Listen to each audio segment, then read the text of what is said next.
രാവിലെ ഒരാളുടെ വിളി കേട്ടിട്ടാണ് വാതിൽ തുറന്ന് നോക്കിയത് കേട്ടോ. ഇതെൻ്റെ കസിൻ്റെ വീടാണ്. പക്ഷെ എനിക്ക് പരിചയമില്ലാത്തൊരു വിളിയാണിരുന്നു. അവർക്ക് നല്ല പരിചയമാണ്. ഇത് കുഞ്ഞു കുട്ടിയാകുമ്പോൾ അവിടെ വന്നതാണ് കേട്ടോ. പരുന്താണ് നമ്മളെ താരം. അപ്പോൾ പൊന്നു എന്ന് വിളിച്ചിട്ടുണ്ടെങ്കിൽ ആൾ പറന്നെത്തും. പക്ഷേ ഫുഡ് കഴിക്കൽ കഴിഞ്ഞാൽ ആളെ എങ്ങോട്ടെങ്കിലും പോവുകയും ചെയ്യും. ആൾക്ക് ചിക്കനും മട്ടനും ബീഫൊക്കെ അവിടെ റെഡിയാണ്. അങ്ങനെ എന്തെങ്കിലും കിട്ടണം. ഇനി ഒന്നുമില്ലെങ്കിൽ വേറെ ഫുഡ് കിട്ടിയാലും ആൾ അഡ്ജസ്റ്റ് ചെയ്യും. അങ്ങനെ ഫുഡൊക്കെ കഴിഞ്ഞ് വയറ് നിറഞ്ഞപ്പോൾ ആൾ നല്ല ഉഷാറായി. അപ്പം ഞാൻ കയ്യിലിരുത്തി ഇത്തിരി കളിച്ചു. കളിപ്പിച്ച് നോക്കിയതാ. ആൾ തലേ കയറി.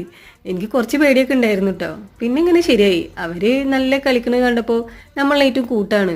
ആ ഒരു പേടി മാറി കിട്ടി. എന്തായാലും ആദ്യത്തെ ഒരു എക്സ്പീരിയൻസ് ആയിരുന്നു ഈ പരുന്തിനെ തൊടുന്നതും കയ്യിൽ വെക്കുന്നതും ഒക്കെ കേട്ടോ. എന്തായാലും ആളവിടെ നല്ല ഹാപ്പിയാണ്. എല്ലാ കളിയും കഴിഞ്ഞിട്ടുണ്ടെങ്കിൽ ആൾ വിശപ്പ് കഴിഞ്ഞാൽ പറന്നു പോകും. പക്ഷെ ഒരു സംഭവം മാത്രമേ ഉള്ളൂ. ആരെങ്കിലും തൊപ്പി വെച്ച് പോകണ്ടെങ്കിൽ അതൊക്കെ എടുത്തു കൊണ്ടുപോകും.